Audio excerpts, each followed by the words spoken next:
sorry if the lighting isn't the greatest. Ciao. Oh well. Oopsie doopsie. Okay.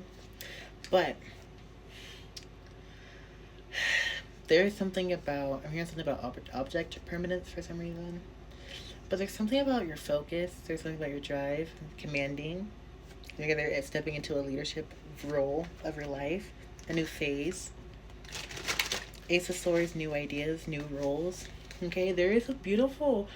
Some of you guys are going to be learning to become managers, like myself. But there's a lot of steps to go into that right now. But I'm really, really, really excited to be stepping into them. So you guys could be having opportunities to grow and excel in your career, like me. Or you guys could also have a new sense of reality, a new grip on things right now. We have the Nine of Swords, so this could be coming after a lot of loss, feeling very, very lost in your life, feeling like you don't really have a stand. This also could be triggered. This new role could have you looking at yourself differently. Maybe there's something that you're losing. I just saw 111, so there is like a new beginning, but it also talks about endings, ending of a cycle. So there could have been something that you like you're grieving, that you're losing. Maybe it could be an old part of yourself, how you've moved. Maybe you're just grieving what you've lost in general. There's something about a lot of anxiety that this new role could trigger. But there's a need for you to not get in your head about it. Ooh. We have the Five of Pentacles and we have the Seven of Cups. So for me, this really is a highlight of you really... Oh God, 1 second. Okay, I'm back. I had to let my dog in. But there is really a message about your determination, your drive, okay, what you've lost, moving forward and allowing yourself to stay in your head and to focus on the prize. Maybe there's also a part of you that's healing from this lack mindset. This part of you that really doesn't view or that hasn't been comfortable around like power or like with maybe it's like money. You're healing from, poor spending problems and have mindsets around what's attainable in forms of money. Or just in general, like your comfortability in life, taking care of yourself, moving forward, and still dealing with that imposter syndrome and that sense of deep familiar ties to the uncomfortable in a sense. Like it's like no one's it's like they're, how do I explain it?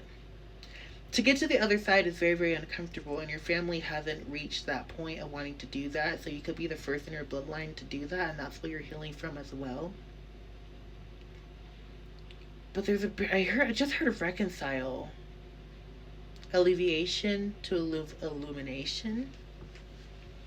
Oh, here's something about a crossword puzzle. There's something about messages happening all around you. I literally just 10 of Pentacles.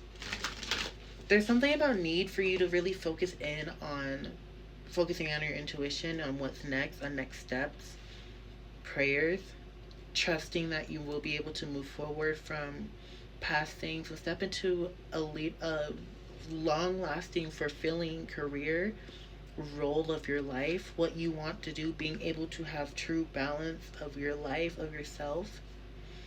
I'm hearing attainment. And the Seven of Cups with the Two of Cups. Spirit is needing you to be focused in on the prize, on the goal, on the objectivity. Object permanence. That's why I kept hearing object permanence. Object permanence is like really focusing on things that's around you and being able to have eyes on one thing. It's like understanding where things truly are and where things really lay. So I feel like that there is a need for you to really focus in on all the puzzle pieces of your life right now. Really attaining things in different order. Maybe cleaning out some junk over there. Or cleaning out. Maybe de-cleaning your space. Could be very, very significant cleaning. Throat chakra activation as well. Really getting comfortable using your voice and your power. Taking a stance. Yeah, King of Cups as I say that. Yeah, really a leader. So yeah, this is... Shout out to my leaders. Shout out to my managers. Shout out to my people that's becoming managers. Shout out to my CEOs out there, big boss business, my entrepreneurs are stepping into a high, this blessing, this coin, the blessing that's coming in the avenue, and it's like you know how to handle it in a way that is yes, what's coming in is materialistic blessing, but it's in a way that benefits the soul. You know how to spend wisely with integrity. Very much like that Hierophant energy, you learn basic steps of self-control. And I really think that's why I'm also channeling the Chariot. Why divine blessing, success is coming in, movement, rapid movement. Okay, and this could be movement that could really make people blessed. Like maybe that could make people very, very bitter, upset, jealousy. Maybe that can cause some people to want to chit chat and don't focus in on that. Maybe that could also cause you to have some inner turmoil again, the rise of self doubt. Okay, some really deep, deep wounds that you guys are really, really healing up and patching up and really facing and looking at in a new light, and again that illuminating. You're giving yourself the time of day, and I think that that is very fucking beautiful. Be proud of yourself, collective. You've worked very, very hard for what's coming in, and it's time for you to embrace it and to not downplay it. I love you guys. I found you for a reason.